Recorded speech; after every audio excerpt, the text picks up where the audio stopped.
eu só entender a tua infância, não quero dizer nada. A tua dificuldade não é em dizer não.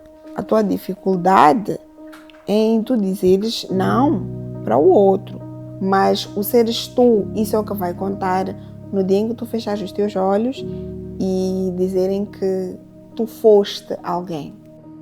Antes de receber a Vanessa, escrevo que sou grata na nossa relação, porque praticar gratidão permite-me entrar num estado de presença mais profundo e apreciar o que ela trará à conversa, especialmente por termos visões diferentes sobre muitos assuntos. Em 2024, eu decidi levar a criação de conteúdo da Mia Wellness e foi assim que a Vanessa entrou na minha vida. A Vanessa é uma psicóloga que traz um contraste à maneira como eu compreendo o comportamento humano e transformação interior. Para além disso, a Vanessa é um ser de luz que ilumina qualquer ambiente que ela entra. E é exatamente esta luz que ela vai compartilhar convosco hoje.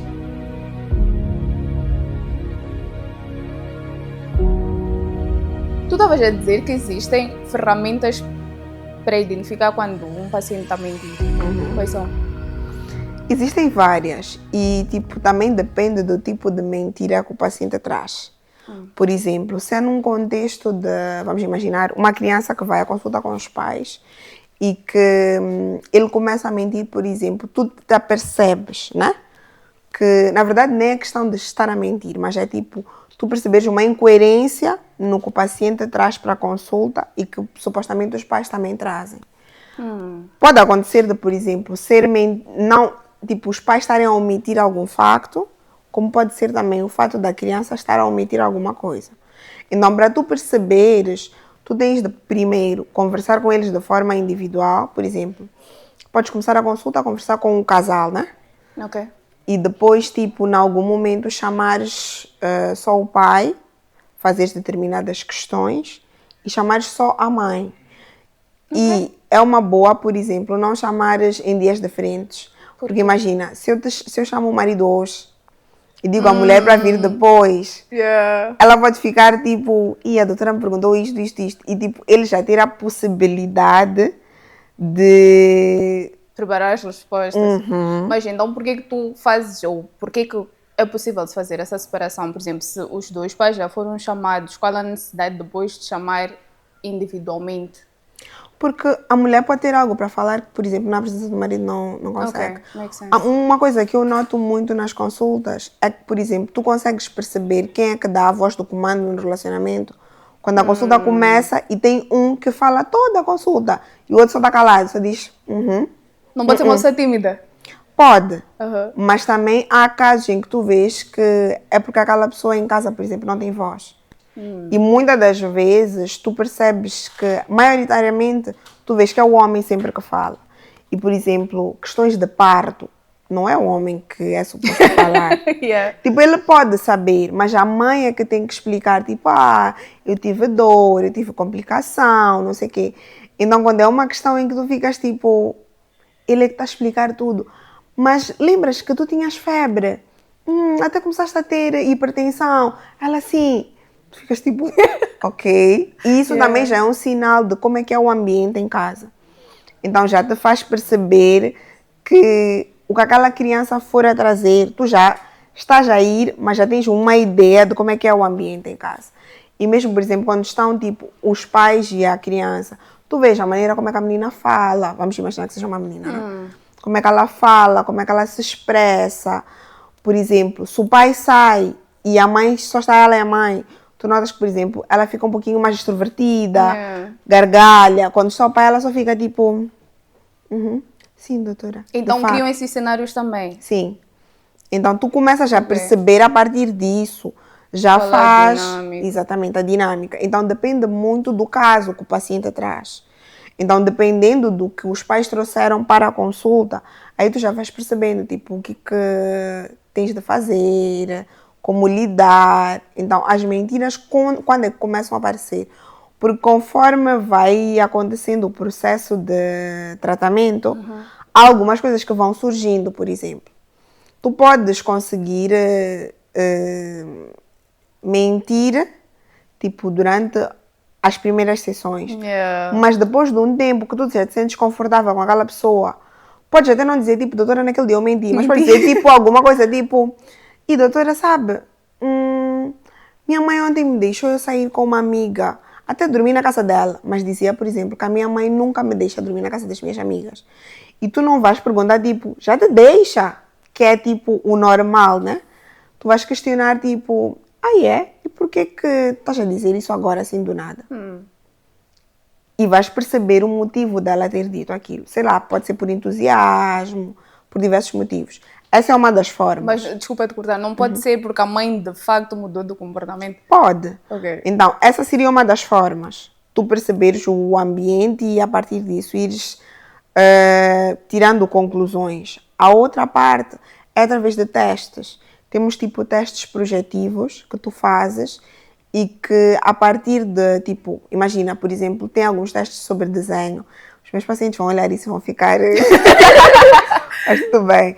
Que tu analisas, por exemplo, o traço da pessoa, tipo, se o traço é muito fraco ou se é muito forte, dá-te algum sinal. Por exemplo, as cores que a pessoa usa e muitas outras coisas que eu não posso falar. Mas essa ideia é real. Porque, por exemplo, para mim, que eu fiz gestão, é verdade que eu fiz num outro país que as coisas funcionam de forma diferente daquilo que é aqui em Moçambique. Mas eu pude perceber que muita coisa é teoria, que quando tu vais para a prática, a coisa é outra. Tu não sentes isso? Sim. As teorias que tu aprendeste na faculdade, será que elas sempre estão certas quando tu aplicas aos teus pacientes? Eu não diria que nem sempre estão certas, Okay. Mas há momentos em que tu sentes que aquela teoria se calhar não se aplique tanto para aquele contexto, por exemplo. Ok. Vamos dar um exemplo de quê? Agora está-me a vir um exemplo que não é da minha área, mas ok. Da amiga. Por exemplo, anemia. Normalmente diz que tipo, os níveis da anemia, tipo, os médicos, por favor, me corrijam se eu estiver errado. Mas pronto, que nas mulheres é suposto ter tipo 12. E que abaixo disso, tipo, já é considerado tipo algo que tens de suplementar para poder estar no nível adequado. Okay. Então, vamos a imaginar que, por exemplo, alguém que tem um 10, tem um 9, é preocupante. Estamos a imaginar que alguém, por exemplo, com um 4 está num estado muito grave. Mas existem pessoas, por exemplo, num contexto africano, que tem um 4 e que estão a andar normalmente. E que se calhar na teoria, tipo, nos outros continentes podem dizer que tipo, um 4 é grave. Tipo, alguém no 4 tipo, não há, tipo, está de cama. Então depende muito do contexto. E vais perceber que, por exemplo, há muitas teorias que se aplicam em outros contextos onde foram desenvolvidas, que tipo aqui não... Por exemplo, nós temos um teste psicológico que uma das perguntas que fazem é tipo, tem vários animais e tu tens que dizer, tipo, a pessoa tem que nomear cada um deles. Há casos em que, por exemplo, aparece um camelo e que se tu, por exemplo, estás a aplicar, por exemplo, num hospital público, as pessoas, tipo, não conhecem camelo. Porque não é algo, tipo, do nosso contexto. Mas, por exemplo, se aparece, tipo, um cão, aparece uma galinha, a pessoa consegue nomear, porque é algo do contexto daquela pessoa. Então, cabe a vocês adaptarem Exatamente. as ferramentas que vocês... Então, eu acho que as teorias, tipo, todas foram desenvolvidas e funcionam, só que em algum momento precisam de ser adaptadas ao contexto em que nós estamos inseridos. Tu fazes essa adaptação? Muitas das vezes, sim. Eu acho que essa adaptação acontece muito na questão das estratégias que tu utilizas com os pacientes. Por exemplo, algumas estratégias que, por exemplo, exercícios de relaxamento que nós damos para pacientes com ansiedade. Eu posso dar a ti, por exemplo, e funcionar perfeitamente. Mas posso dar a um paciente e, tipo, ele nem conseguir, tipo, nem o início. E tu ficares, tipo, como é possível? Já atendi diversos pacientes que fez sentido. Então, cada caso é um caso. Mas como é que tu reages quando, por exemplo, vamos lá, esse exemplo que tu deste, esse paciente que não se deu bem com essa ferramenta, como é que tu ias reagir? O que é que tu farias? Tipo, utilizas outra. Porque tu tens diversas, né, que tu aprendes, então tu consegues perceber, por exemplo, neste caso, eu tenho que utilizar este tipo de ferramentas. É, por exemplo, imagina, tenho dor de cabeça, vou tomar paracetamol, por exemplo. Mas sabes que, por exemplo, se o paracetamol não funcionar, tem tipo um outro que vai dar certo para reduzir a dor. É tipo isso. Então, um experimento, basicamente. Sim, acaba sendo, sim, acaba sempre sendo, porque tu podes achar que preparaste para funcionar com aquele paciente e não dar certo. Isso acontece muito quando tu atendes crianças. Porque tu preparas, tipo, o setting terapêutico para aquela criança, porque tu já sabes, tipo, ok, vamos imaginar uma criança que já avaliaste, que já sabes o que tem, já tem um plano de intervenção, e é só, tipo, ir fazendo as consultas. Tu dizes, tipo, ok, hoje vou trabalhar questões da memória, por exemplo, vou preparar, tipo, um puzzle. E a criança chega e te diz, eu não quero brincar com isso. Ok. E tu ficas, tipo, ok, não queres brincar com isso, mas na tua cabeça era, tipo, hoje eu tenho que estimular a ela através dos puzzles, dos quebra-cabeças, né? Porque eu acho que é o que vai funcionar. E naquele momento tens que ter a capacidade de te reinventares muito rápido e pensares tipo, ok, vou trazer uma outra coisa que também vai estimular a memória, mas de uma forma um bocadinho mais smooth, na verdade, mas que vai agradar a criança. Ou uma boa é, por exemplo, tu preparares os brinquedos todos que são bons para aquela determinada área que tu queres estimular e tu dizes à criança, tipo, escolhe qual é o brinquedo que tu queres, por exemplo. Nice. Como é trabalhar com crianças? Muito nice. Não é uma É responsabilidade. muito nice. É uma responsabilidade, talvez. Eu digo sempre que a responsabilidade em trabalhar com crianças são os pais. Porque em algum momento tu sentes que, por mais que aquela criança esteja, por exemplo, a progredir ou a regredir, tu dependes dos progenitores ou dos cuidadores para darem seguimento ao que aquela criança está, no processo em que aquela criança está. Por exemplo, pode ser uma criança que vem a todas as sessões, por exemplo, um dos progenitores viaja, que era a pessoa que levava, e já não tem o mesmo cuidado de levar a todas as sessões. E as estratégias que nós partilhamos não estão a ser utilizadas em casa. Com certeza a criança vai regredir de certa forma. Então é um pouquinho, tipo, tu sentes que dependes mais dos cuidadores do que o teu paciente, que é a criança. O que é diferente com o adulto. Tu tens a capacidade de dizer que, olha, o fato de tu estares a vir muito pouco para as sessões está a prejudicar, tipo, o teu aproveitamento. E ele é livre de dizer, tipo, olha, doutora, já não quero vir mais, por exemplo. Numa criança, por exemplo, ela pode estar muito empolgada por estar a vir e depois os progenitores ficarem, tipo, doutora, estou com, sei lá, dificuldade financeira, agora não posso trazer. Ou, tipo, o meu trabalho já não me permite ter a mesma disponibilidade. Mas é muito nice, tipo, é sempre um aprendizado. Todos os dias tu notas que tu aprendes como uma criança. Pode estar, tipo, a sair de uma sessão com um adulto que, tipo, te deixou a pensar sobre muitas coisas. E de repente chega uma criança, tu já estás a gargalhar, já estás, tipo, num estado de espírito completamente diferente. É super nice. Tu no início estavas a dizer que é possível identificar quando um paciente ou os pais, se for o caso de uma criança, mentem. Se, por exemplo, eu tenho sessões contigo e eu finjo uma melhoria que não é real, tu consegues ver isso? Sim. O que é que tu fazes para perceber? Quais são as técnicas? Tipo, primeiro é o seguinte, normalmente quem nota as melhorias, não, o paciente pode dizer, tipo, olha, doutor, eu já noto que já tenho mais vontade, tipo, de sair de casa, de socializar com as pessoas e por aí fora. Mas, por exemplo, determinadas coisas que tu notas, porque o que acontece? A base do processo terapêutico é a comunicação. Só que a comunicação não é só verbal. A não verbal também te dá muita informação, por exemplo. Então, a pessoa pode te dizer que já está melhor, mas, por exemplo, o aspecto físico dela te dar uma informação completamente diferente. Mas é aquilo, cada caso é um caso.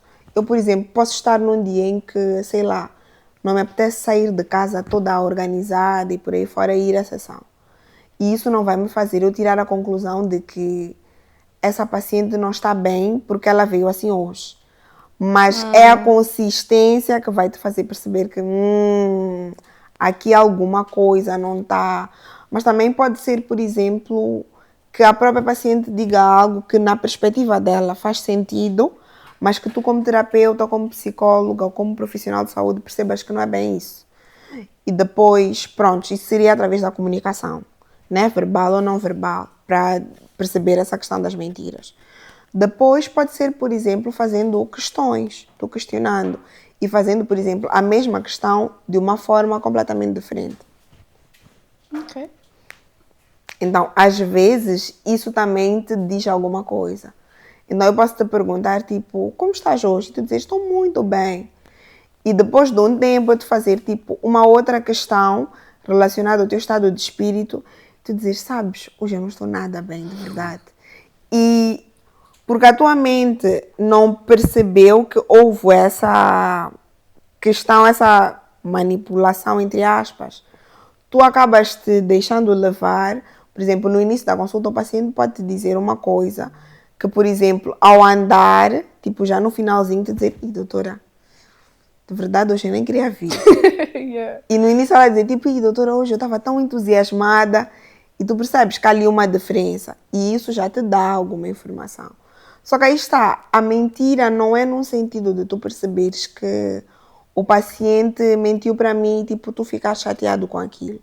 Mas tens de ter a capacidade de perceber o que fez com que o paciente mentisse.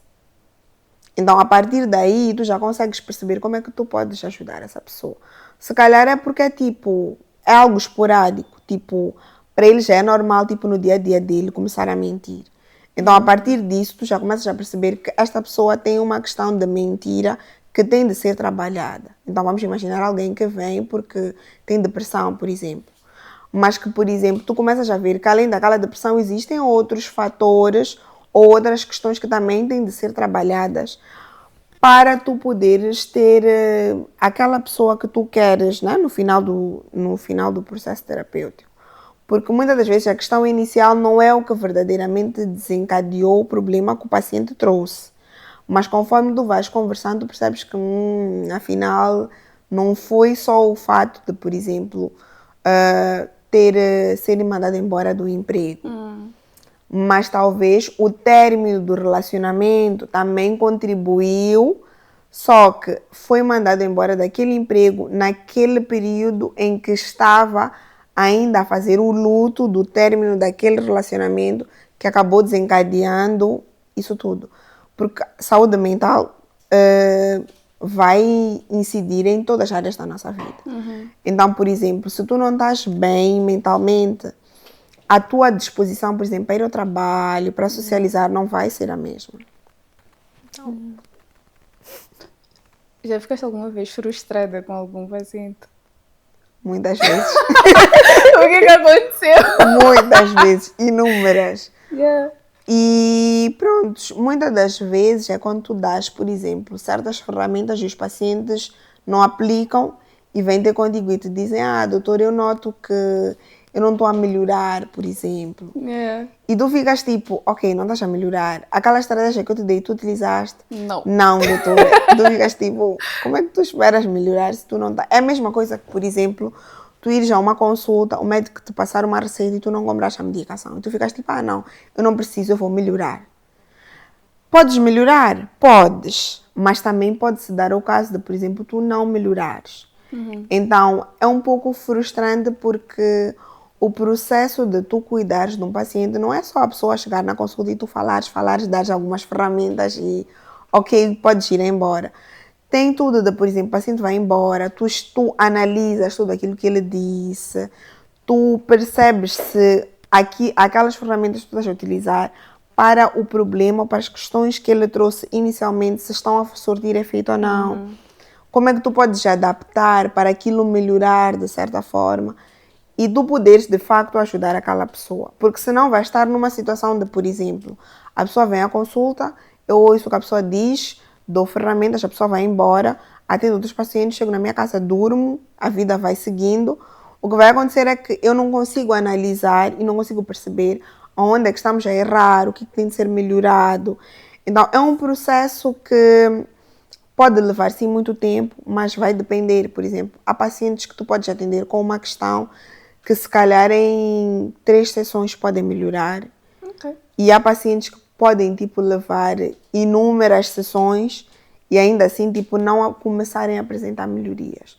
Isso depende por diversos fatores. Acho que, por exemplo, analisando a teoria de Maslow, tu vais perceber que nós temos uma pirâmide de necessidades.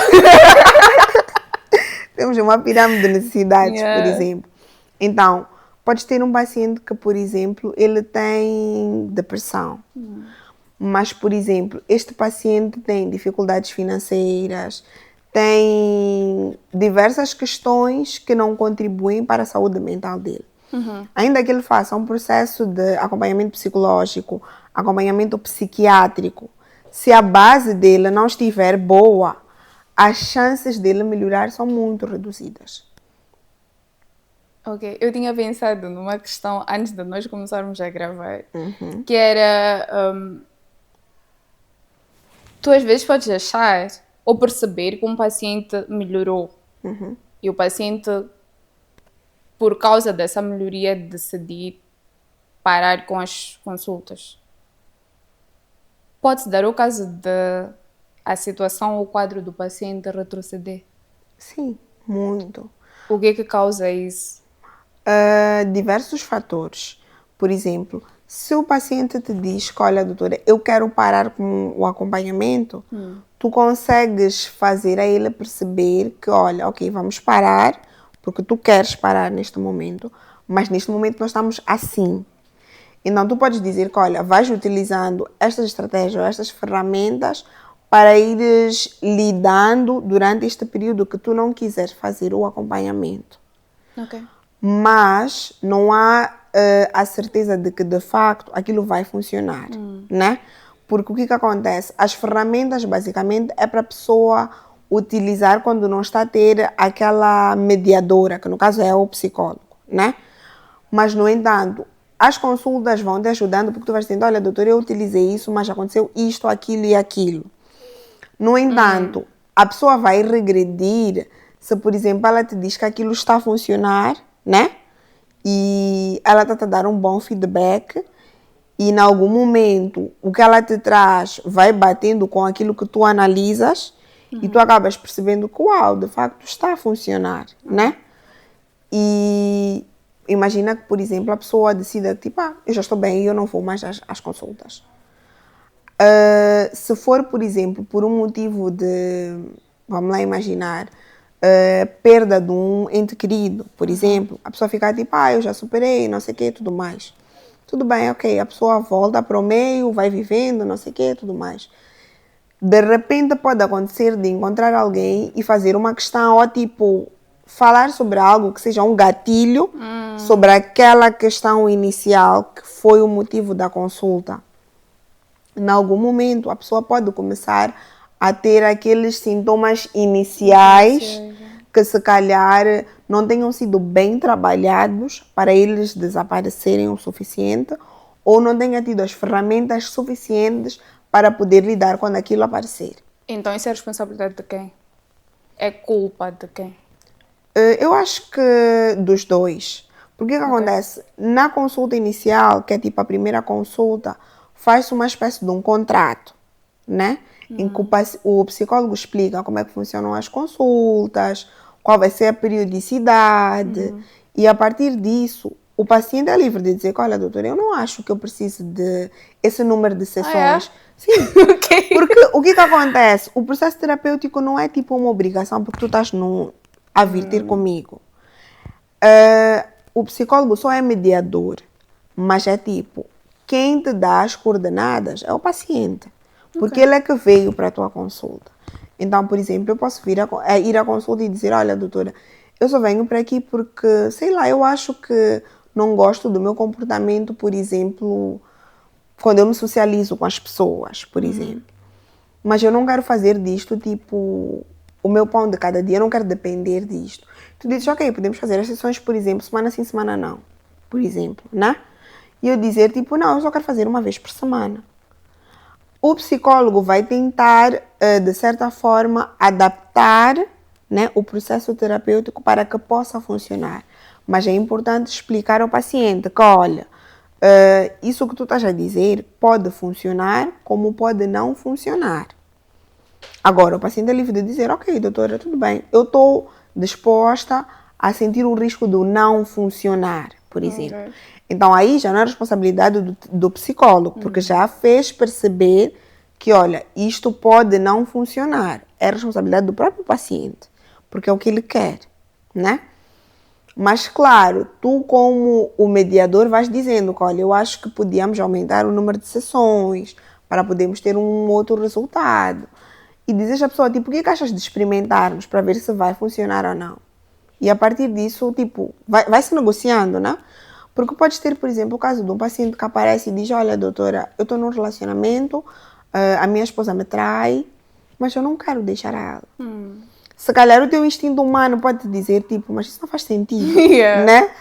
Mas, tipo, o teu lado profissional tem de ser imparcial o suficiente para perceber que se essa pessoa veio ter comigo, pediu apoio, eu tenho que ajudar da forma que esta pessoa precisa de apoio. Claro que podes dizer os prós e os contras de continuar neste relacionamento, mas a pessoa é livre de tomar essa decisão. Mas, por exemplo, naqueles casos em que tu dizes que, pá, para mim isso não... Eu não conseguiria gerir isso. Tu podes referenciar para outro colega. Explicar ao paciente que, olha, eu acredito que eu não sou a pessoa, o profissional adequado para estas questões que estão aqui a ser tratadas. Gostaria de referenciar para o meu colega. E o paciente pode dizer, tipo, não, eu não quero. E eu vou parar com o atendimento. Ok. Então, é difícil... É, claro, mas nós temos que ter essa capacidade de dizer. Porque o que vai acontecer é, tu não vais te dedicar da mesma forma, a tua entrega, a maneira como tu vais tentar ajudar esta pessoa não vai ser da mesma forma. Se, por exemplo, tu sabes que tu podes utilizar todas as ferramentas, todas as teorias que tu conheces para poder ajudar essa pessoa. Por que para vocês, psicólogos, é mais fácil ajudar os outros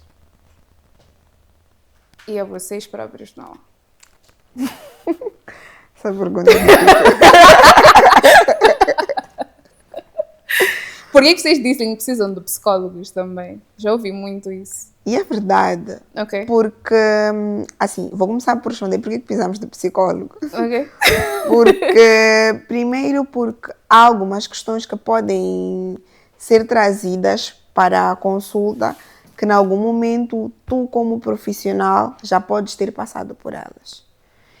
E, em algum momento, tu não conseguires mediar a consulta. Imagina, por exemplo, tu perdeste um filho, por exemplo, e aparece um paciente que está a passar pela mesma situação. Ainda que tu já tenhas, tipo, passado por aquilo há muito tempo, em algum momento pode haver ali um gatilho que possa despertar alguma coisa em ti.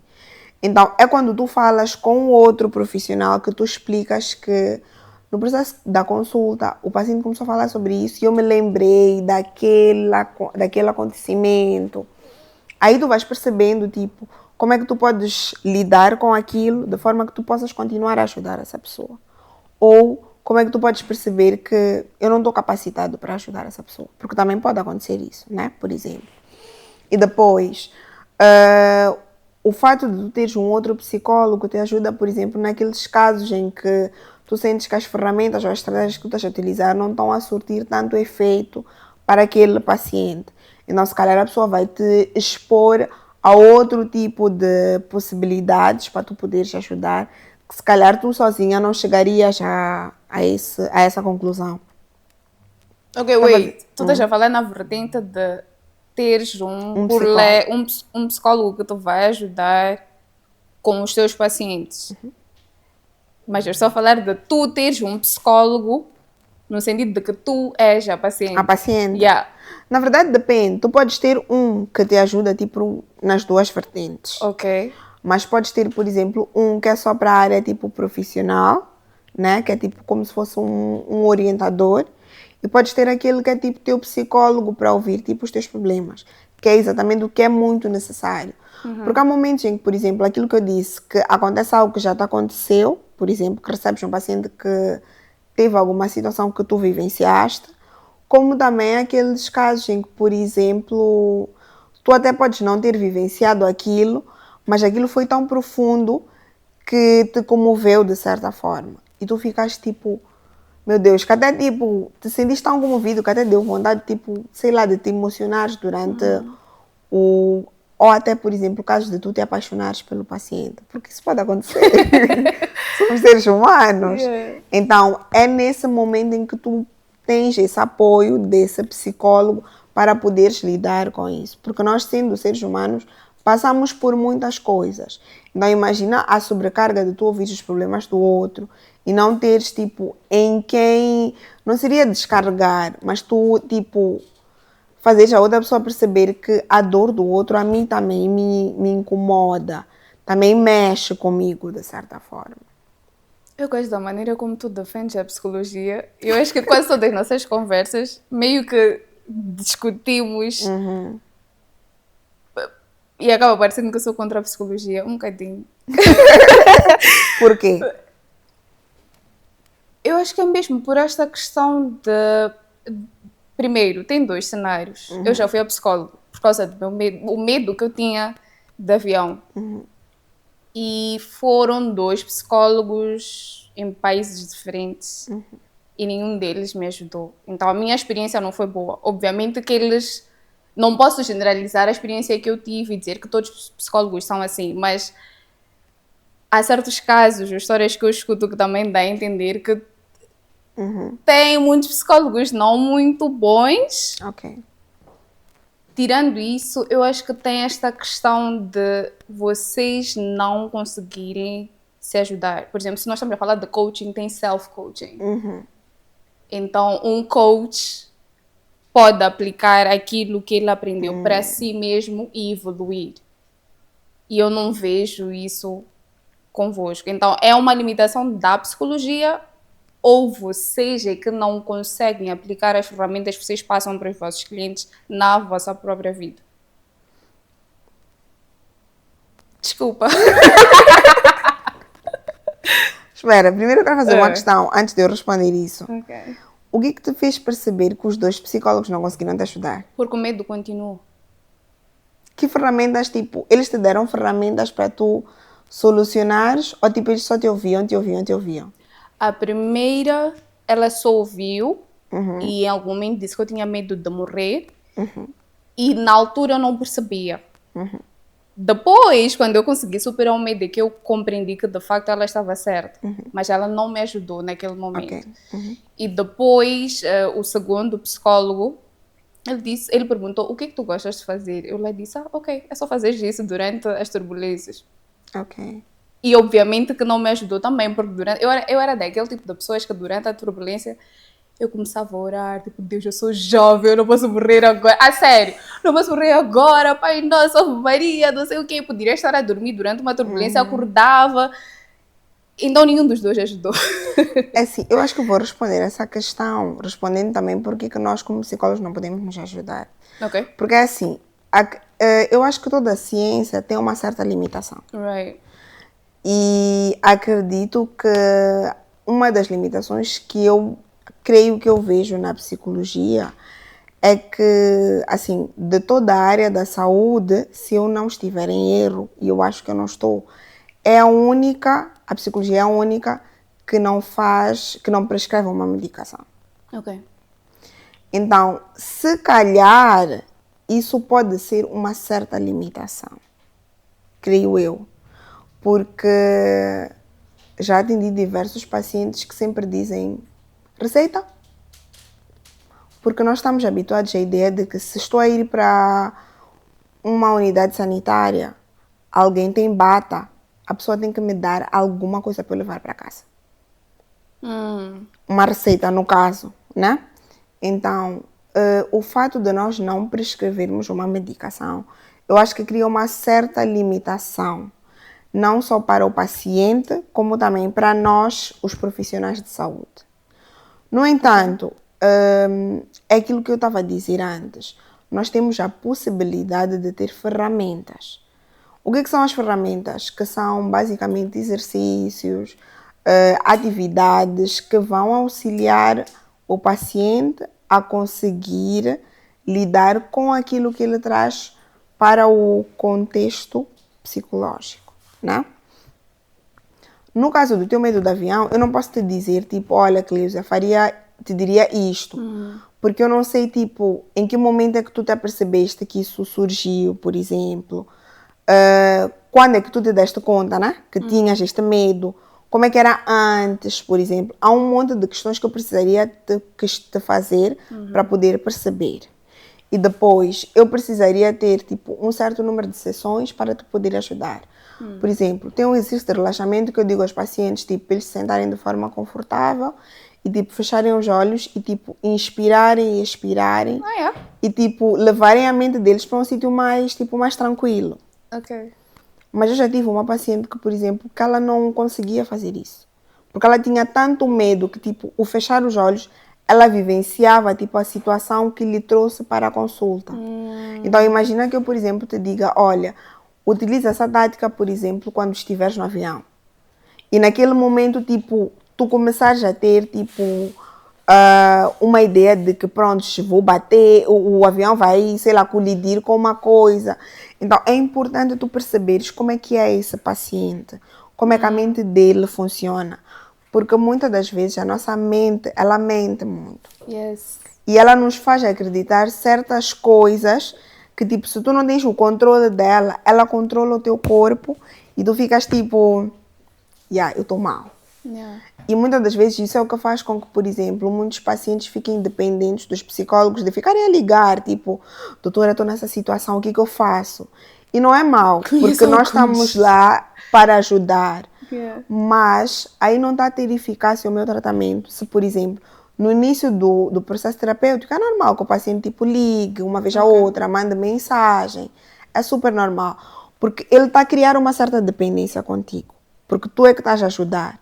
Mas conforme o processo terapêutico vai acontecendo, tu tens que criar esse desmame dele ter a independência de conseguir gerir os seus próprios medos e por aí fora.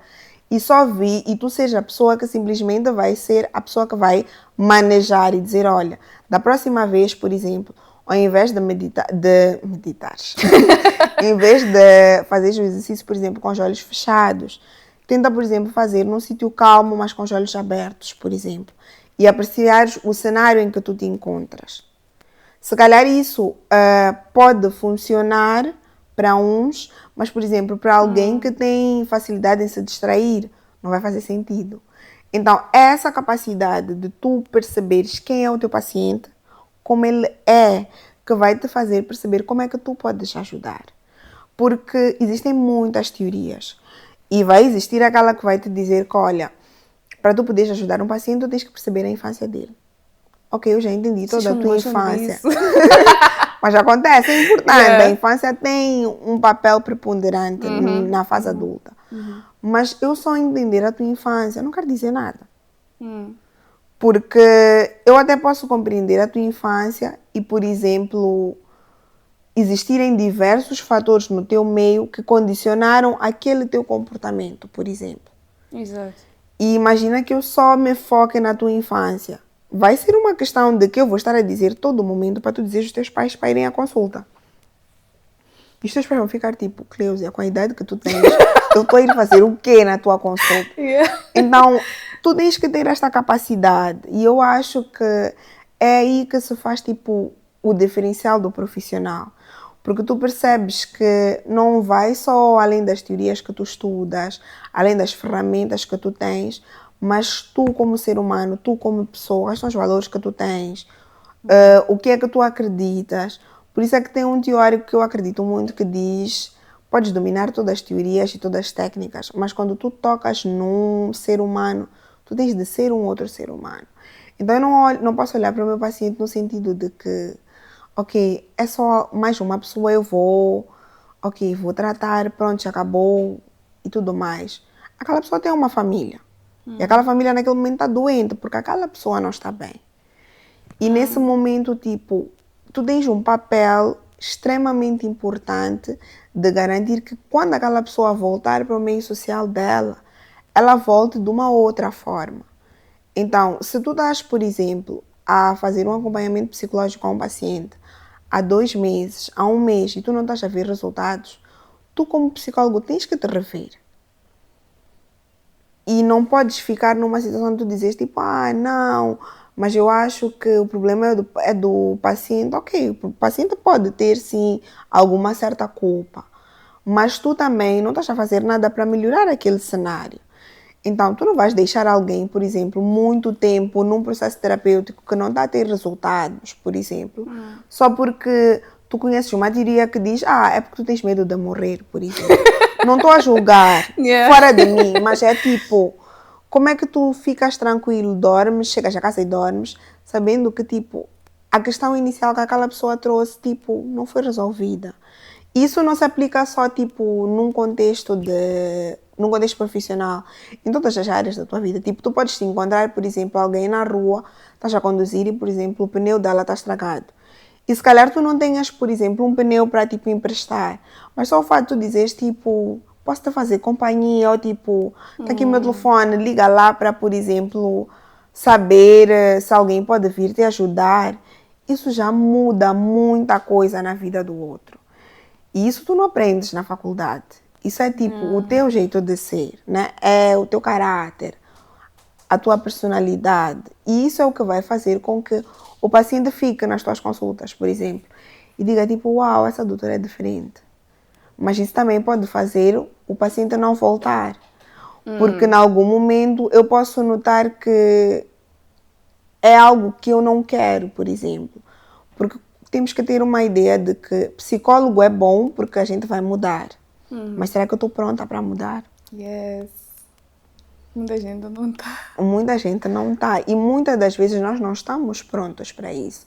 E, por exemplo, quando tu estás num relacionamento, seja ele amigável, profissional, muitas das vezes, por exemplo, se tu trabalhas muito tempo numa empresa, quando tu mudas, tu te deparas com outras mudanças, é muito fácil tu dizer, tipo, eu não estou a gostar disto. Porque tu estás a ter certos desafios que se calhar na outra empresa tu não tinhas. Então, é a tal suposta zona de conforto que nós gostamos, né? Que é muito bom estar ali, tipo, não tenho que mudar nada, eu sou assim, tenho que me aceitar como eu sou. E vocês como gostam de dizer, eu sou assim.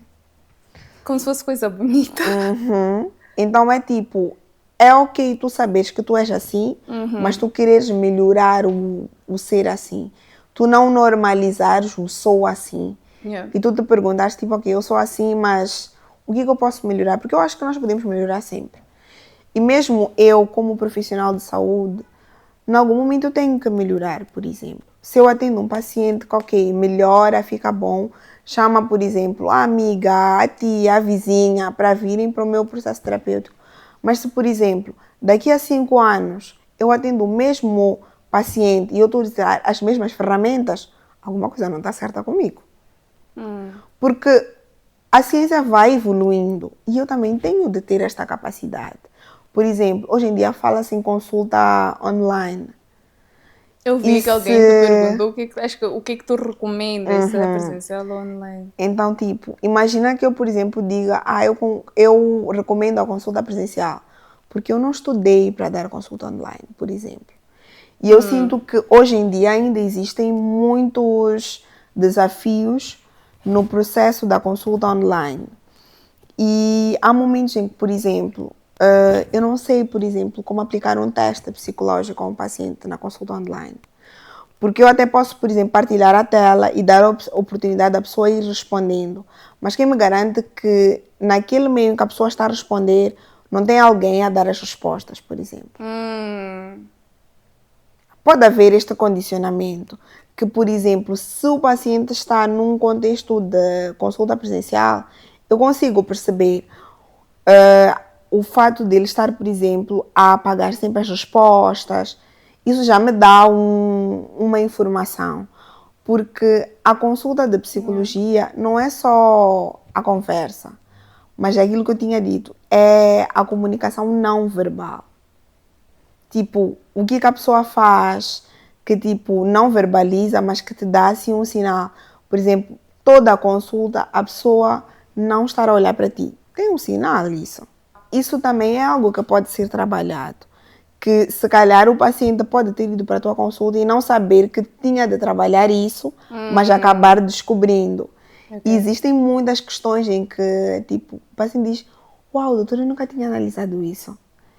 E é muito bom porque vão aprendendo, por exemplo, a comunicar-se melhor. Tem muitos pacientes que dizem, doutora, todo mundo diz que eu estou mudado. E eu não noto essa mudança. Mas às vezes a mudança não é tipo, num aspecto tipo, emagreci, ou tipo, eu gostava de amarelo, agora gosto de azul. Mas às vezes é só tipo, a tua aura que está diferente. Tipo, já não estás com aquela aura um pouco pesada, já estás tipo, muito mais tranquila. Se calhar o teu sono está diferente, já consegues dormir muito mais horas do que antes. Talvez agora estás muito mais aberto, por exemplo, quando alguém te diz, te dá, tipo, critica-te, por exemplo. Consegues receber de uma forma completamente diferente. Então, as mudanças que os pacientes vão tendo são em diversos contextos.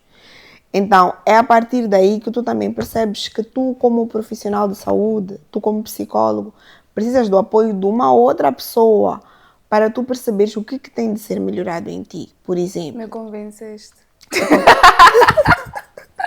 É sério. Vendi meu peixe bem. Então, hoje em dia, irias para uma consulta de psicologia? Não. Então, acho que não convenci bem. Acho que ainda não convenci o suficiente. Assim, eu não acho que nós tenhamos que necessariamente ir a um psicólogo para melhorarmos quem nós somos. Existem várias ferramentas e vários profissionais que nos podem ajudar. Então, não necessariamente um psicólogo, não. Eu posso decidir ir para um coach ou ter um mentor, da vida. Agora temos muito terapias energéticas. Então, o que funciona melhor para a pessoa tem que ser alguma coisa, eu acho. Porque acabam sendo terapias alternativas, na verdade. Exato. Então, tipo, claro que eu sendo psicóloga, sempre vou te puxar para a minha área. Claro. Mas, por exemplo, no meu acompanhamento, eu sempre digo aos meus pacientes, tipo, tenham algo, tipo, um hobby extra, por exemplo. Há dias eu atendi uma paciente que eu disse a ela, tipo, faz alguma coisa para ti hoje que tu sentes que vai te ajudar. E ela disse, doutora, eu fiz uma oração. E, por exemplo, no meu atendimento, eu não falo de questão de religião com o paciente. Porque são dois assuntos que eu acho que não são contraditórios, mas que em algum momento podem criar um certo choque. Esta era uma das questões que eu tinha para ti. Porque tu és religiosa, como é que a tua religiosidade, essa palavra, influencia o teu desempenho como profissional? A favor ou contra? Eu acredito que acaba sendo neutro. Okay. Porque, por exemplo, eu evito dar conselhos aos meus pacientes sobre Deus. A menos que, por exemplo, o paciente traga essa informação para a consulta. Mas eu tento sempre ser imparcial. Eu nunca vou dizer ao paciente, tipo, vem lá para a minha igreja, por exemplo. Porque eu acho que aí já estamos a sair da consulta e eu já estou a levar aquilo para uma perspectiva um pouco mais pessoal. Que não pode acontecer, por exemplo. A consulta de psicologia... Mas por quê? Porque eu acredito que isso condiciona, não só acredito, como é fato, condiciona a consulta. Imagina tu ir para uma minha consulta, como é que seria? Eu acho que seria bom, porque tu já me conheces bem. Sim, mas em algum momento podem haver alguns receios da tua parte. Por exemplo, há certos assuntos que tu podes ter um certo receio de abordar. Tu vais ficar tipo, como é que a Vanessa vai me olhar depois que ela souber que eu penso assim sobre isso, por exemplo. Mas se nós já temos uma relação e eu decido de forma consciente ir ter contigo, não é porque eu estou preparada para abordar quase tudo contigo. Eu acho que nem sempre. Imagina, por exemplo, vamos imaginar um casal. Que, pronto, eles já estão juntos há muito tempo e tudo mais, e de repente a esposa diz ao marido, tipo, depois de, sei lá, uns 15 anos juntos, o que achas de termos um relacionamento aberto? O que tu achas? Como é que tu receberias isso, se o teu parceiro te dissesse isso? Não sei, Vanessa, essa é uma daquelas questões que só sabes o que dizer ou fazer quando estás na situação. Vamos imaginar que esteja. Por que eu digo isso? Porque seria chocante, né? Em primeiro lugar. Os dois estavam a pensar, só que a outra pessoa não sabia como vocalizar. Sim, mas pode ser chocante, por exemplo, ser a esposa, em algum momento, iniciar isso. Vamos imaginar que o homem já tenha pensado, por exemplo. E a esposa dizer, pode ser, em algum momento, chocante. Sem querer aqui ser machista. Mas, tipo, num sentido de... O que é que te fez pensar nisso? Se nós estamos juntos, nós nos amamos... Então, em algum momento, pode fazer a outra pessoa, tipo, pensar isso, né? Yeah.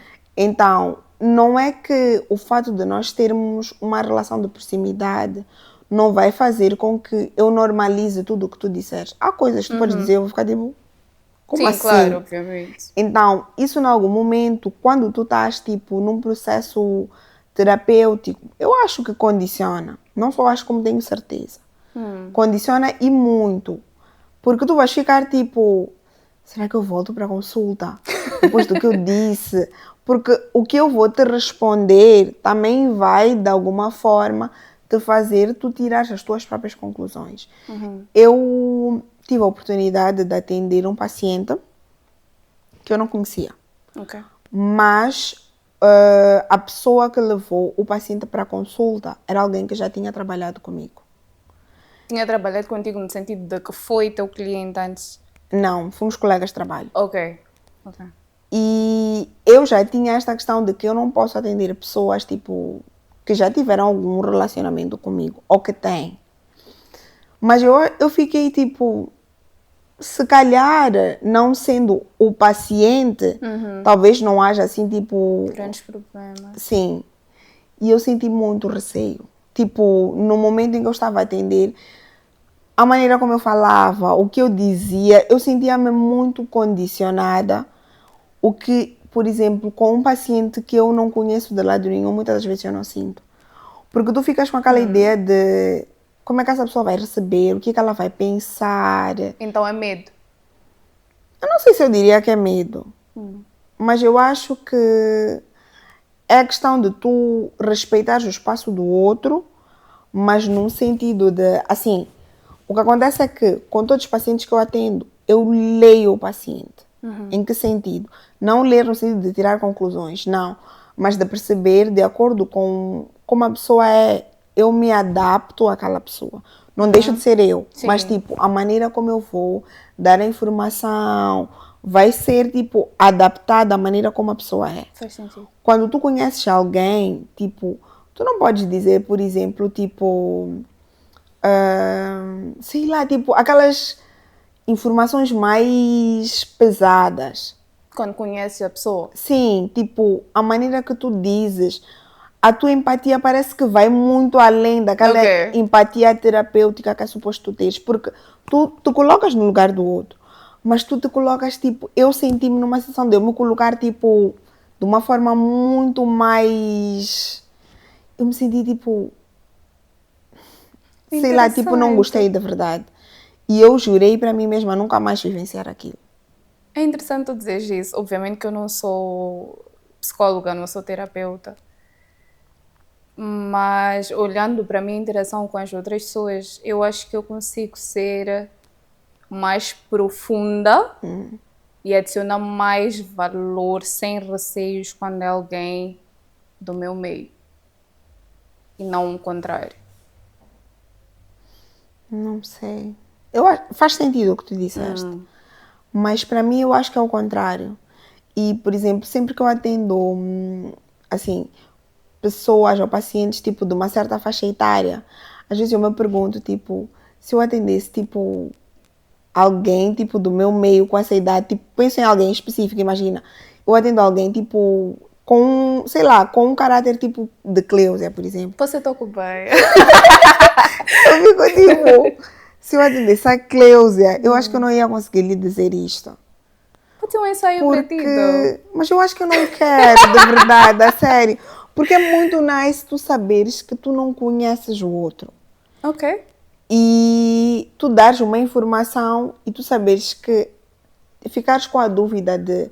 Eu não sei se essa paciente vai utilizar essa informação que eu estou a dar a favor dela, ou se ela vai pegar essa informação, vai colocar numa caixinha e vai deixar.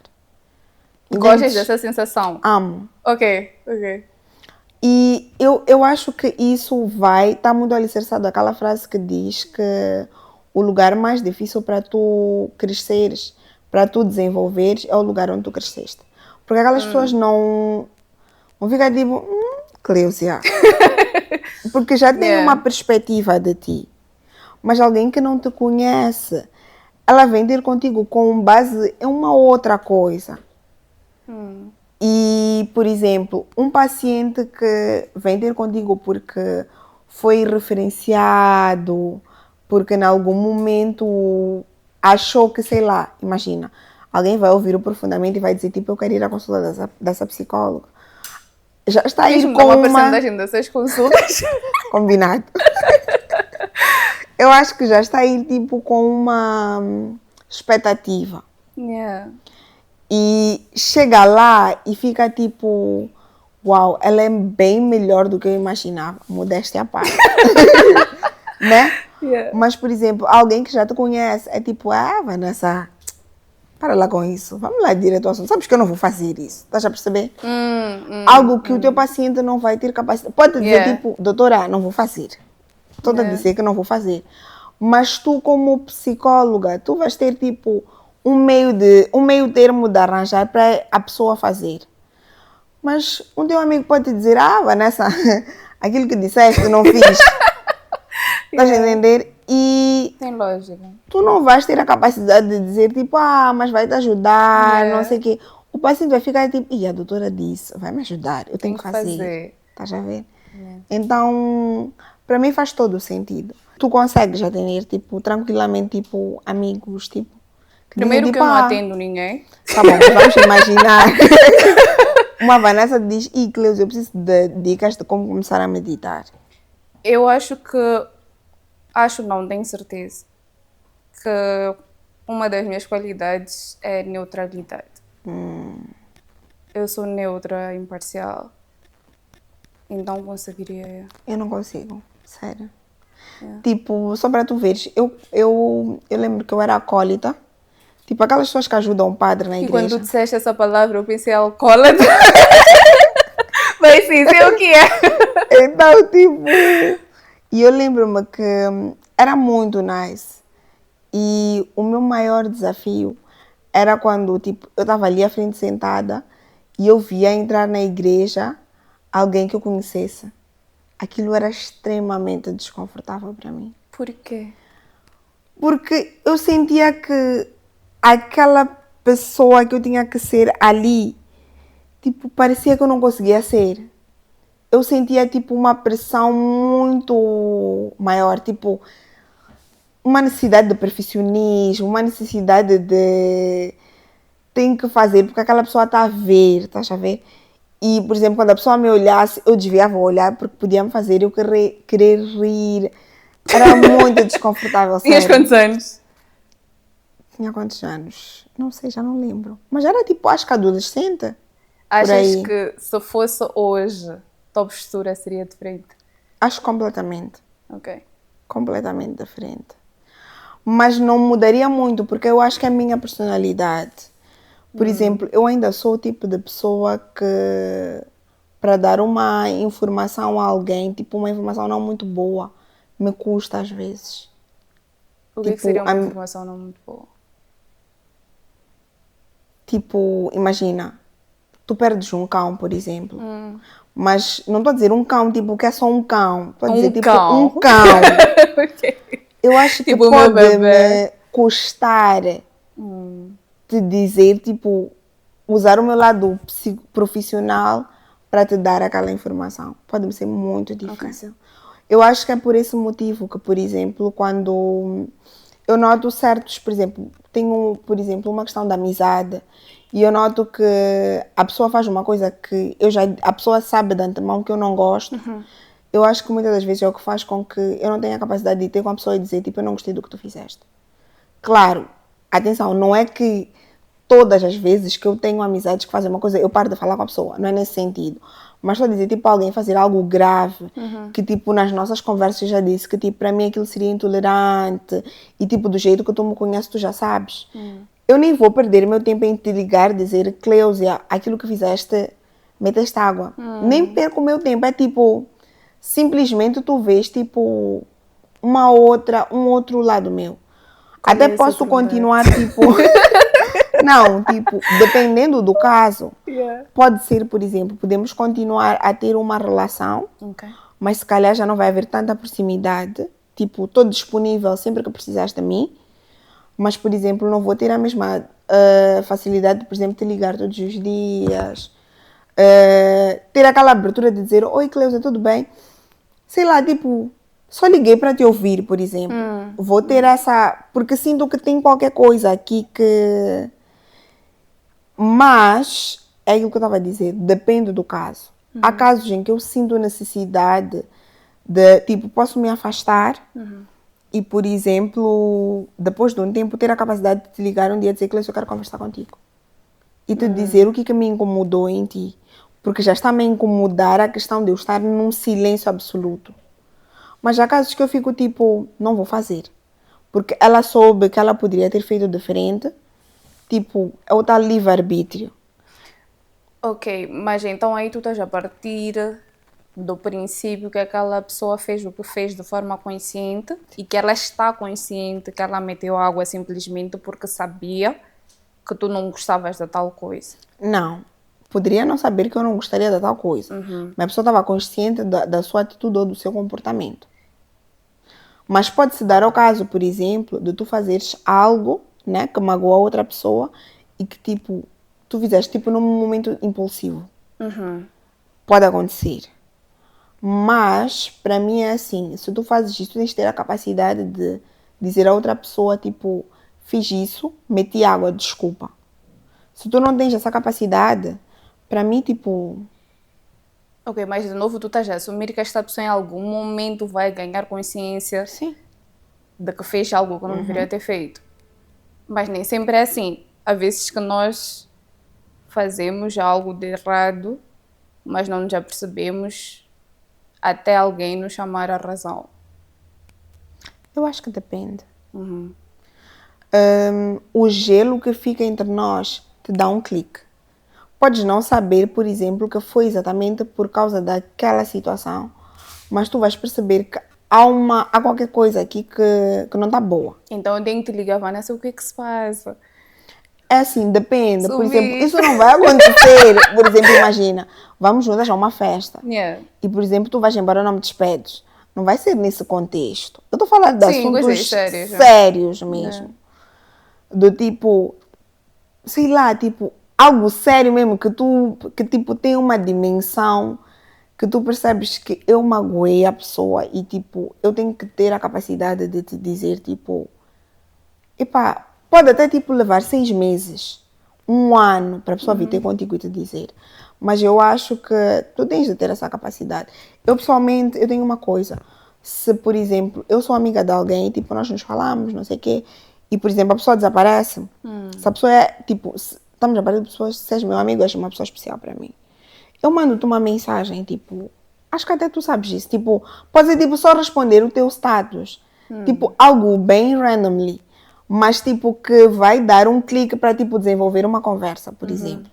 Imagina, tu gravas algo e dizes, tipo, vocês vejam lá, sei lá, ou estou a andar descalça, por exemplo. E eu começar a rir, tipo, tu nunca andas descalça, por exemplo. E a partir daí, tipo, surge uma conversa. Ou, por exemplo, eu te mandar uma mensagem, tipo, oi, Cleusa, tudo bem? E sabes, estou a passar aqui da tua zona, lembrei-me de ti, lembrei que não falamos há muito tempo. Eu sou essa amiga. E, tipo, não espero dos meus amigos que eles sejam assim, porque eu acho que cada pessoa é uma pessoa, né?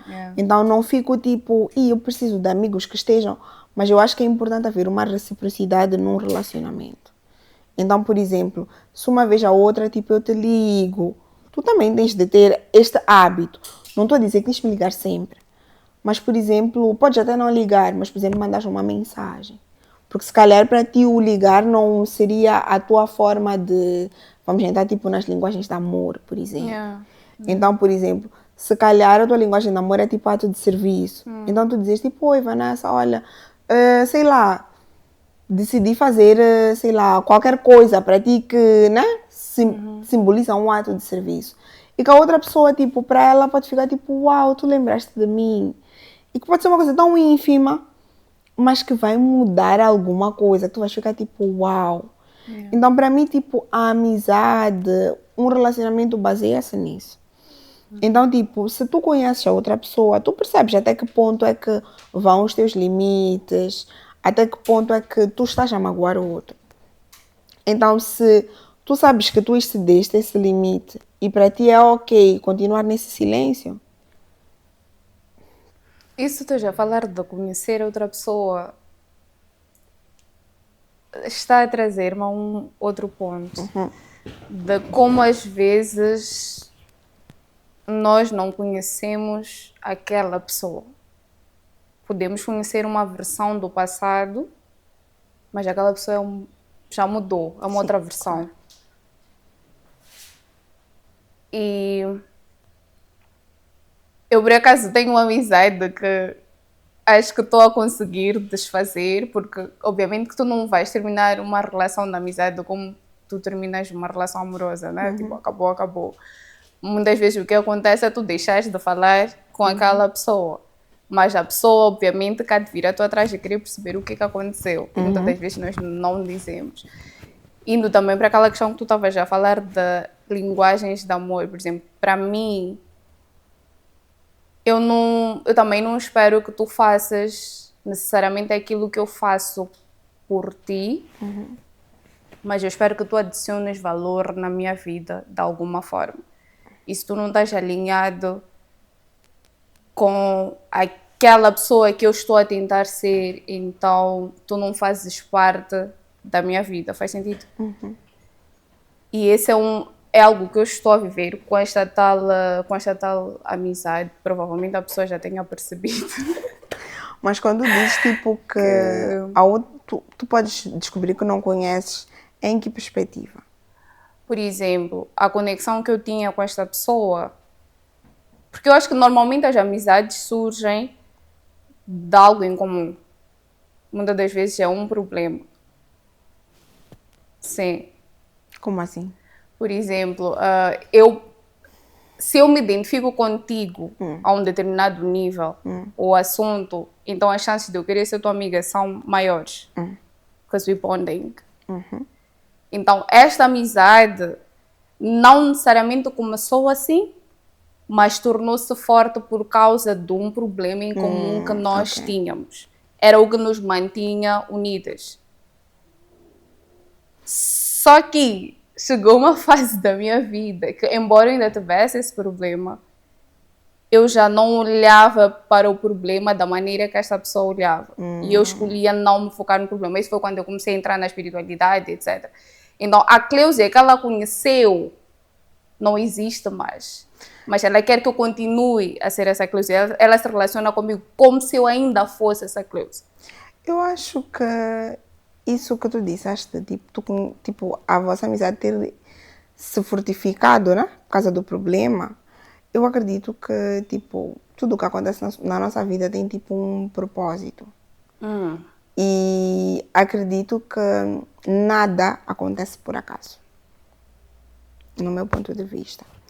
E, tipo, se, por exemplo, tu conheces alguém e, tipo, a pessoa fica na tua vida, por exemplo, 3 meses... Para mim era porque aquela pessoa era para ficar na tua vida 3 meses. Só que o que acontece? Eu acredito que nós, como seres humanos, nós somos pessoas que nos apegamos muito às coisas. Por exemplo, hoje em dia fala-se muito de vida após morte. Por quê? Porque é um apego do tipo, eu quero estar muito nesta vida, que não nos permitimos, tipo, perceber que, ok, isto é uma passagem, eventualmente eu vou ter de fazer esta passagem e, epá, seja, tipo, a passagem será feita, tipo, quer eu queira, quer eu não queira, eu tenho de me preparar para esse momento.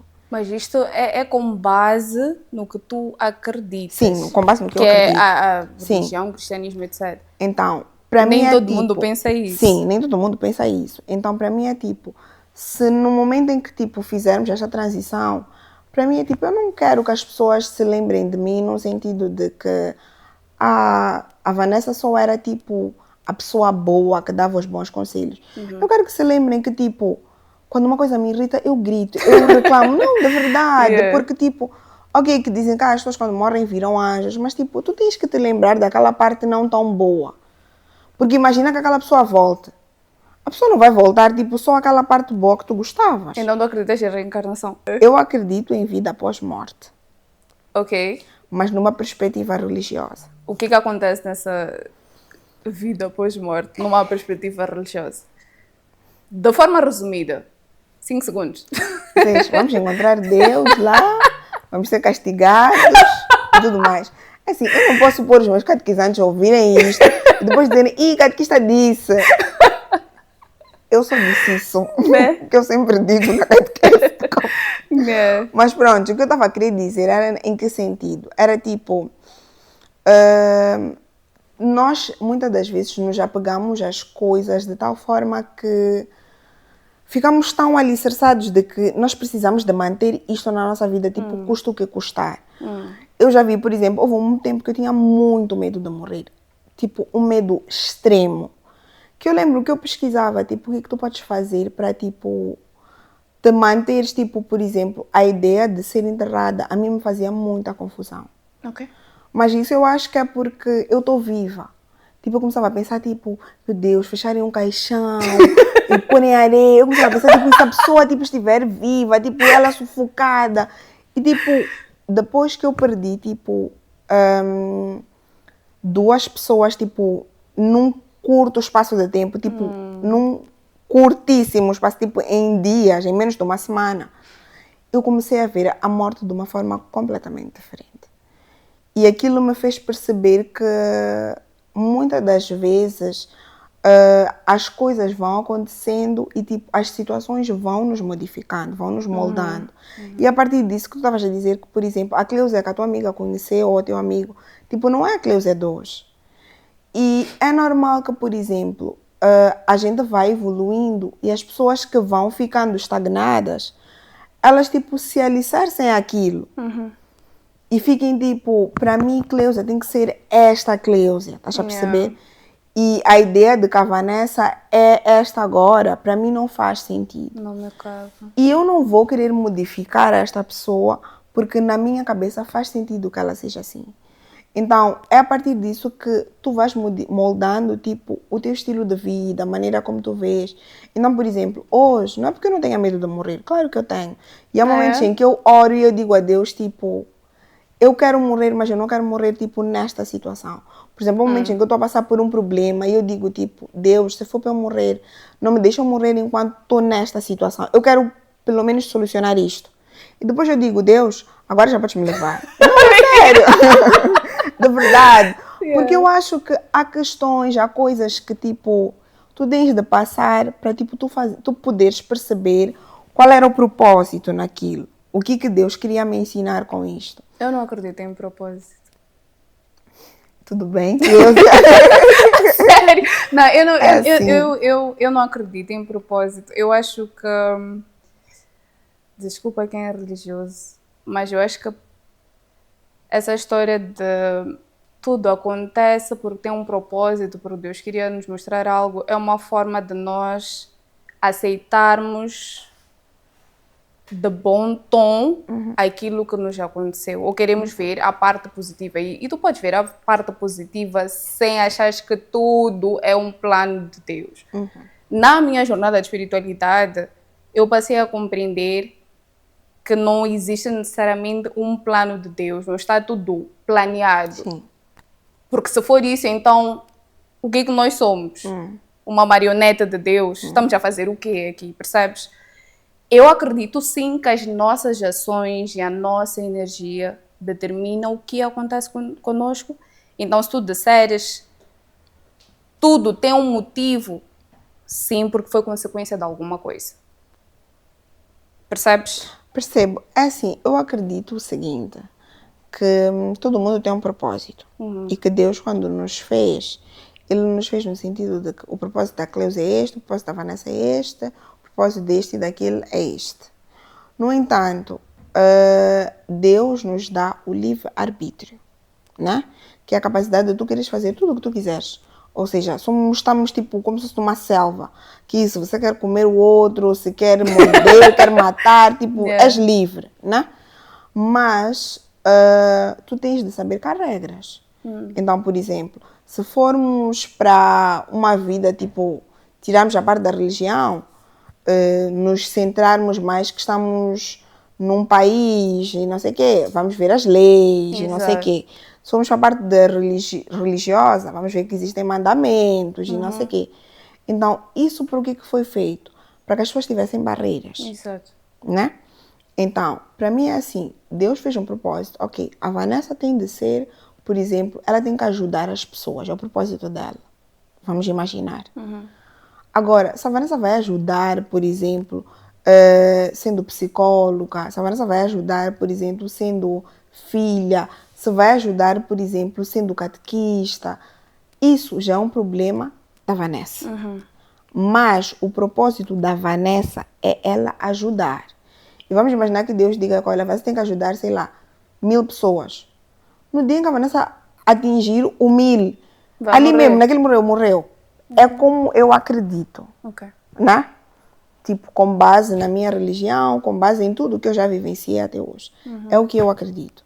Por isso é que eu acredito que há pessoas que, por exemplo, podem morrer, tipo, no trabalho, tipo, a trabalharem.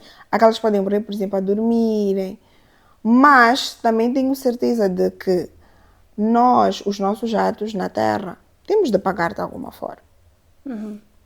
E esses atos, atitudes têm que ser pagas aqui na Terra.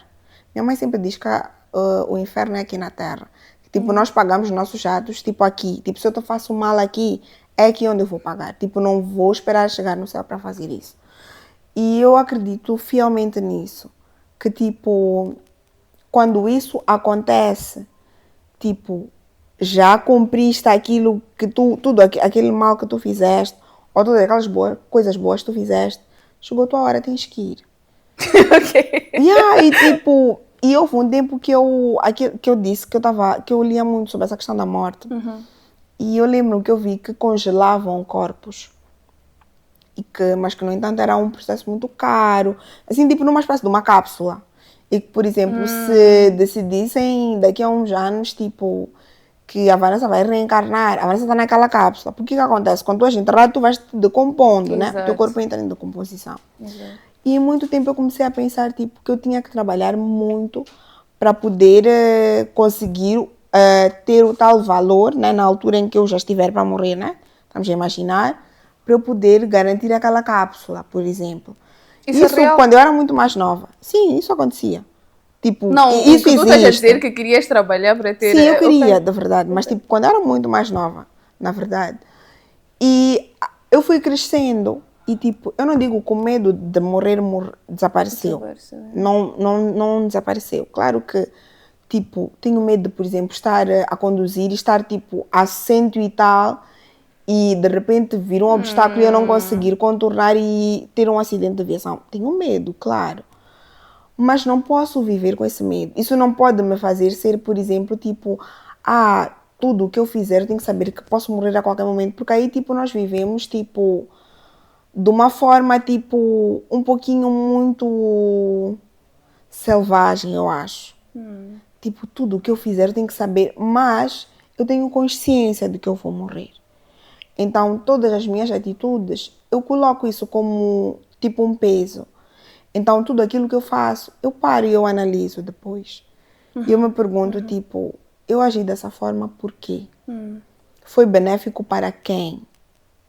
O que eu posso fazer para da próxima vez em que eu estiver na mesma situação, tipo, eu não reagir dessa forma, porque se calhar possa ter magoado o outro, mas a forma como eu reagir, eu saber como contornar de forma a que eu não tente magoar o outro. Ou que eu não magoe tanto, por exemplo, né? Porque existem É muitas coisas impossível que não magoar acontecem, as exato. pessoas. Mas, por exemplo, o termos essa consciência, eu acho que já ajuda. Yeah. Porque existem pessoas que vivem e ficam tipo, eu não quero saber se a Clísia está magoada ou não. Tipo, para mim não me interessa. E tu podes dizer, tipo, olha, Vanessa, tipo, isso que tu me fizeste magoaste. E eu com isso. Eu acho que estamos a caminhar um bocadinho para esse lado. Eu acho que as pessoas estão um bocadinho mais egoístas. Eu, em primeiro Frias. lugar, os meus sentimentos. E indo para isso de sentimentos, é aí em que tu começas a perceber que agora os relacionamentos estão um pouquinho mais rasos. E um pouquinho. Eu digo um pouquinho porque eu estou a falar tipo com a minha experiência profissional. Yeah. E eu sinto que hoje em dia as pessoas, tipo, tu dizeres o que tu sentes, parece uma coisa do outro mundo. Tipo, tu gostares de alguém é. Tipo, tu te julgas por isso. Tu te sentes mal por teres que dizer a Cleusa, tipo, Cleusa, eu estou apaixonada por ti, por exemplo. Porque tu tens medo de como a Cleusa vai te olhar, o grupo da Cleusa, o que vai dizer, como é que vão te rotular. Mas eu sou muito, sei lá, tipo, um conselho que eu dou, tipo, às pessoas do meu meio, tipo, amigos, meus pacientes, é tipo, tu tens que ser tu. Porque é assim, as pessoas é tipo, nós estamos a viver, o mundo está a evoluir, claro. Mas eu acho que nós também temos que saber para que é que nós vamos levar esta evolução. Então, tipo, tu não vais evoluir, por exemplo, em coisas que não fazem parte do que tu acreditas ser o que verdadeiramente faz sentido para ti, por exemplo. Para mim não faz sentido, tipo, por exemplo, tu gostares de alguém e tu não tens a capacidade de dizer a essa pessoa. Por exemplo, quando eu estava a vir no caminho, eu vi um senhor, tipo, eu a conduzir, eu vi um senhor, tipo, que ele estava num sítio que não era suposto ele estar. E eu agora não saberia explicar onde é que é. Estás a ver, tipo, ali no Naval. Naval, sim. Tem, tipo, aquela... Tens a possibilidade de ir pelo Caracol. Tem aqueles que estão a vir do South Beach. E tem os que vão subir e vão descer, tipo... Naquele sítio onde tem muitas seguradoras. E ele estava, tipo, na subida. Ele estava ele sozinho ali parado, assim, a olhar. Qual das subidas tu? A que dá para, tipo, muitas seguradoras. Ok. Eu não sei como é que se chama ali, mas pronto. Também não sei. Ele estava ali parado. E eu, tipo, vinha numa certa velocidade que, tipo, não dava para parar logo. E, de certa forma, eu comecei a reduzir. E eu pensei, por que eu não parei e falei com ele? Mas isso foi, tipo, eu acho que foi um instinto, tipo... Para saber se ele precisava de alguma coisa? Sim. Ok. Foi um instinto, tipo, como psicóloga, que me passou isso. E eu me perguntei, tipo, será que eu não devia ter parado? Por eu ser a profissional que eu sou. Mas depois, o meu lado humano me perguntou, será que ele queria que eu parasse? E eu acho que muitas das vezes, tipo, estas questões acabam entrando em conflito. E é aí em que tu te perguntas, tipo, ok, o meu lado, Vanessa, diria, tipo, que se eu gosto de alguém, eu tenho que dizer. Yeah. Mas, por exemplo, o meu lado, que tem medo de ser julgada, diria, eu não vou dizer. Então, muitas das vezes nós entramos em contradição com estas coisas todas que nos fazem agir de uma forma que, por exemplo, amanhã tu ouves que, pessoa tal, sei lá, mudou de emprego. E tu ficas tipo, eu nem disse a ela que para mim ela era a melhor profissional daquela empresa. Mas se calhar tu não disseste porque se calhar as pessoas do teu meio iam te julgar porque tu estás a fazer isso. Então, hoje em dia eu acabo vivendo num sentido tipo... Eu me pergunto, se eu morrer hoje, eu estou ok com essa situação que eu estou a vivenciar, com isto que eu escolhi, ou isso me incomoda? Se isso me incomoda, ok, como é que eu posso melhorar? Ok, eu preciso falar com a Cleusa que isso está a me incomodar. Vai fazer sentido eu falar com a Cleusa? Não vai fazer. Cleusa vai entrar de um ouvido e vai sair do outro. Não vou falar. Eu gosto do que tu estás a dizer porque eu sou daquelas pessoas que depende muito da minha energia. Deixa eu explicar. Se, por exemplo, tu me ligas, queres falar comigo, queres interagir comigo, e eu não tenho energia para essa interação, então não vou responder ou atender. Eu sei que não é boa coisa, mas depois falo contigo. Neste momento, não. E quando entra uma chamada da minha mãe, do meu pai, ou uma mensagem, vejo a pessoa dizer, depois eu respondo. E eu fico, que tal estas pessoas morrerem daqui a alguns segundos? Deixa eu atender. Então... Eu acho que faz sentido. Yeah. Só que é tipo, é aquilo que eu estava a dizer. Eu acho que isso não tem de ser o teu dia a dia. Tu não tens que viver assim. Assim Tipo, como? Tipo, tenho que atender a chamada dos meus pais, porque, por exemplo, eles podem não estar aqui amanhã, por exemplo. Mas tu tens que atender, talvez naquela perspectiva que tu disseste, tipo, da tua energia. Porque, por exemplo, há momentos em que, por exemplo, tu estás, vamos lá, estás a trabalhar, de casa, por exemplo, e entra uma mensagem. E tu dizes, deixa lá responder. Tu respondes logo. Mas há aqueles momentos em que, por exemplo, entra uma mensagem de alguém específico e tu ficas tipo, a pessoa vai dizer que eu respondi rápido. Por que te passa isso? Por que estás a perceber? Qual é o problema tu respondes rápido? Qual é o problema tu respondes rápido? Estás a perceber? Então, para mim é tipo, eu prefiro ser a pessoa que responde rápido do que eu ser a pessoa que demora a responder e depois eu me esquecer e ficar dias. Então, tipo, eu acho que não tem problema, tipo, tu veres uma chamada e tu ficares tipo, vou atender depois, porque não estás para aquilo. E para mim é tipo, ao invés de tu forçares uma coisa e ficares tipo, Cleusa, tudo bem, mas tipo, tu não estás naquela energia, vais forçar uma coisa que não és tu. E isso me faz perceber que, por exemplo, muitas das vezes, quando tu cresces, eu acabo percebendo que nós entramos muito em choques com os nossos pais. Não sei se isso acontece contigo, mas eu sinto muito isso.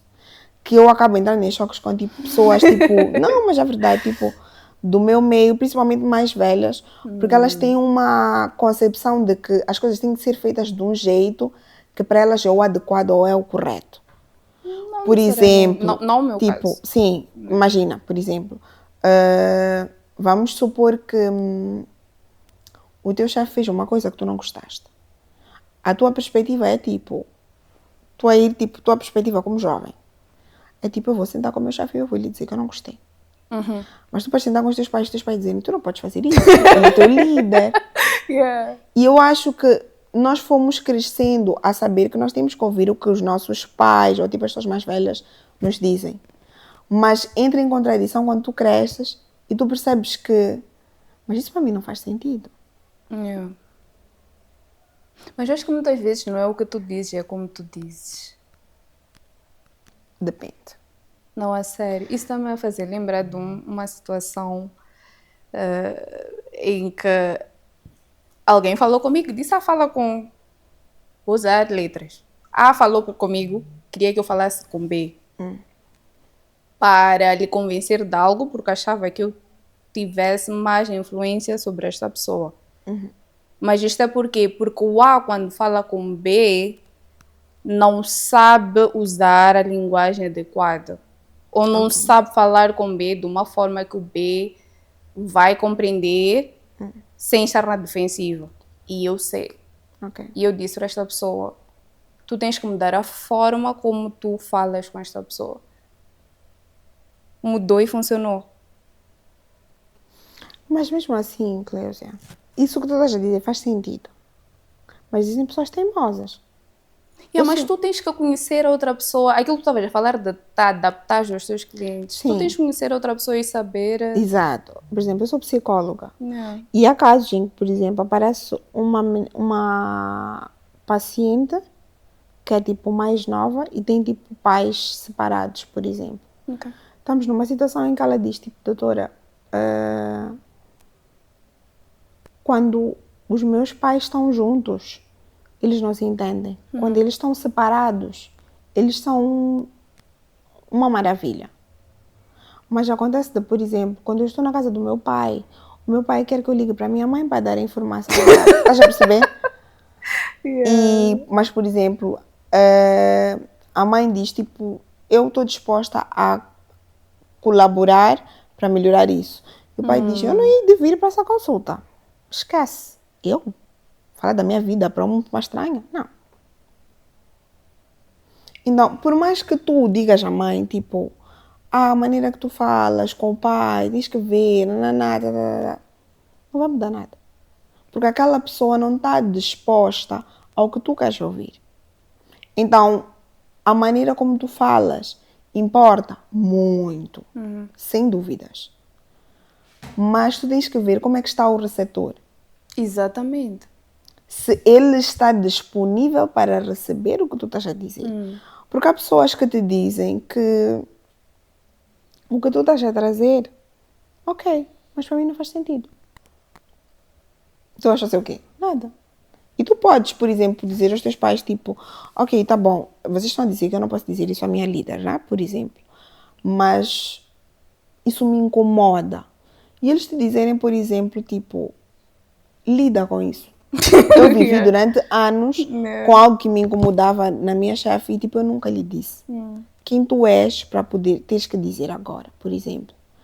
Mas é aí que tu percebes que se calhar tu podes ir falar e a tua chefe receber extremamente mal e até pode te mandar embora. Mas tu podes falar e, por exemplo, ela pode receber aquilo extremamente bem e te dizer, desculpa, eu nunca tinha analisado as coisas nessa perspectiva. É um risco que tu achas que as pessoas devem correr? Sem dúvidas. E eu sempre digo isso aos meus pacientes. Sempre. Eu digo que, tipo, em diversos contextos, que dizem, doutora, o meu marido, ele não sabe falar, não sei o quê. Ou tipo, a minha chefe fala comigo, não sei o quê. Eu sempre digo, primeiro ponto, a maneira como tu falas. Independentemente se tu queres te impor para alguém, tu queres dizer que, olha, eu não admito que tu me digas isso. A maneira como tu te impões vai dizer muito sobre como a outra pessoa vai receber isso. Se tu dizes isso com arrogância, é claro que a outra pessoa também vai te responder com uma certa atitude. Exato. Mas se tu dizes isso não de uma forma tipo cabisbaixa, mas de uma forma humilde, que dás ao outro a possibilidade dele perceber que te magoou e que pode melhorar, modifica muita coisa. Mas aí está, nós temos de ser pessoas que acreditamos que o ambiente pode melhorar quando nós também somos bons. Mas também temos de estar conscientes de que o ambiente também pode não melhorar eu sendo boa. E isso não tem de fazer com que tu te decepciones.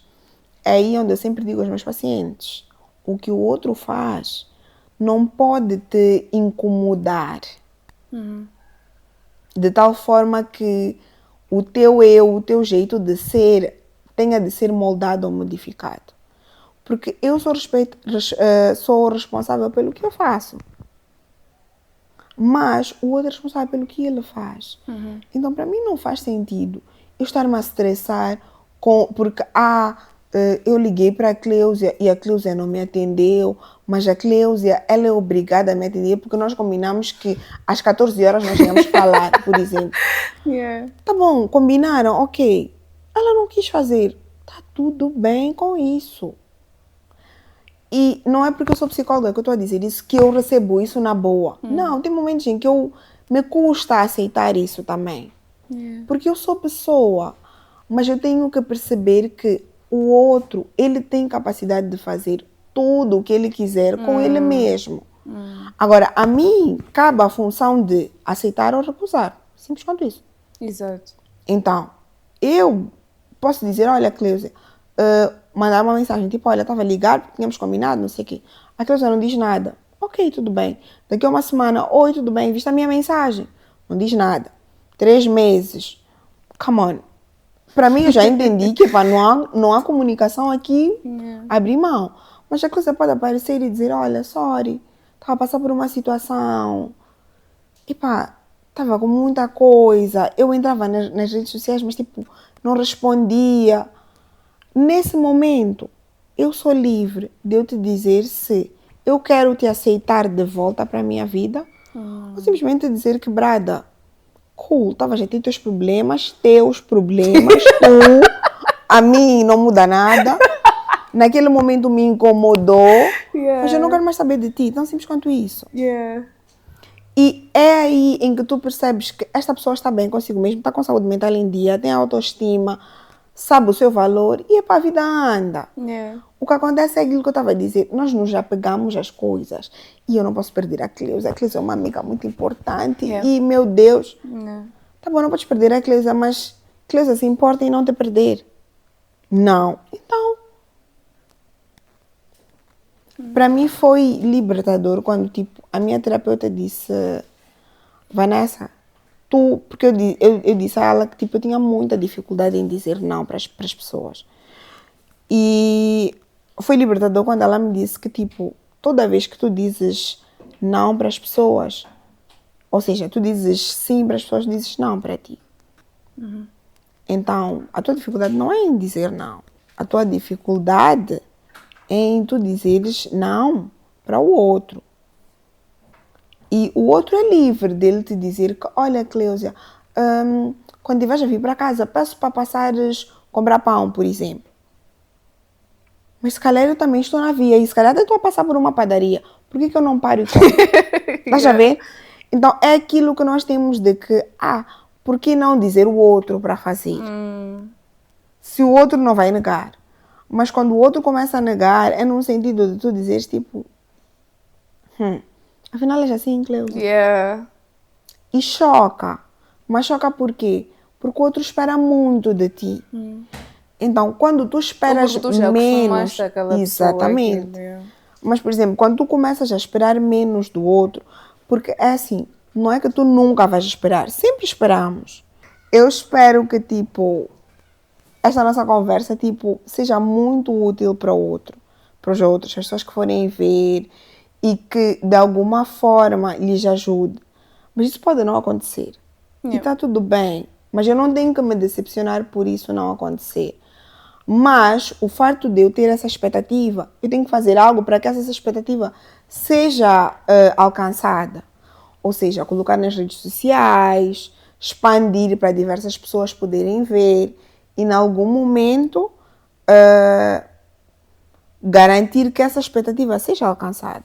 Agora, se eu não faço nada e eu fico tipo, prontos, gravamos e... Epá, mãe, tu podia ajudar. Por favor. Yeah.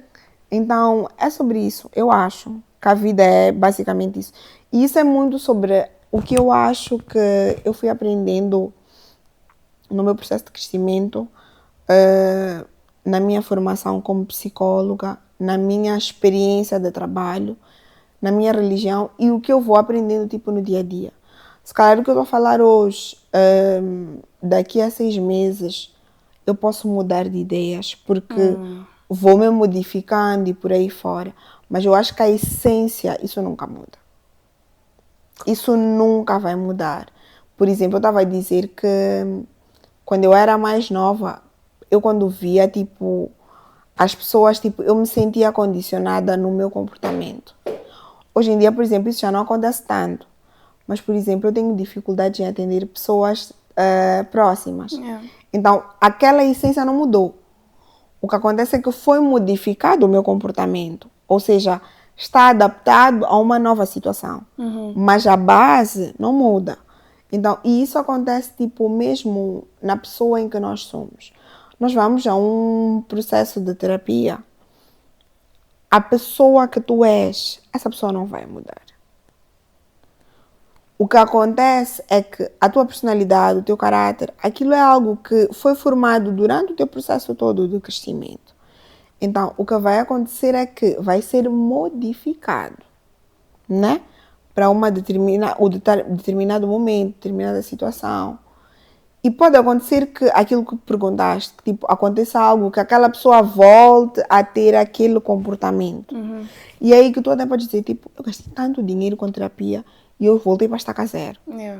Mas não é porque a pessoa te muda. As pessoas, tipo, são modificadas.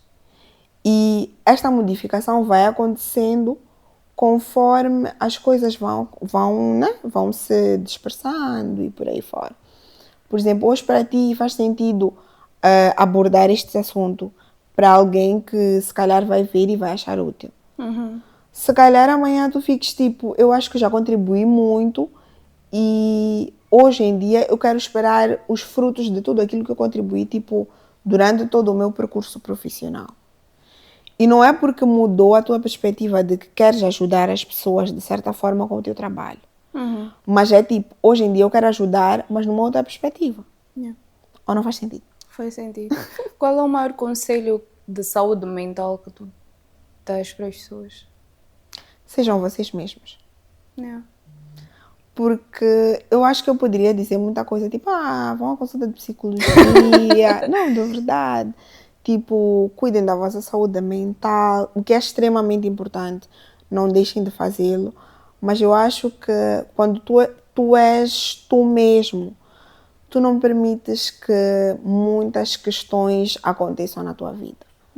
Permite que a outra pessoa se sinta magoada. Atenção, não estou a dizer para magoarmos o outro. Mas permite que tipo, o teu jeito de ser, o que te conforta a seres tu, magoe o outro, mas que te conforta em saberes que tu fizeste o que para ti naquele momento fazia sentido. No final do dia é sobre isso. Porque quando deixarmos este mundo, as pessoas não vão querer saber, tipo, eu fiz aquilo porque a Cleusa estaria feliz. Mas é tipo, a Vanessa teve aquela atitude. Então garante que fazes feliz a ti próprio. O resto com saúde a gente alcança. O resto a gente conversa e resolve. Mas o seres tu, isso é o que vai contar no dia em que tu fechares os teus olhos e dizerem que tu foste alguém. E eu acho que é isso. Thank you. Foi muito nice. Foi muito nice. Foi melhor do que eu achei.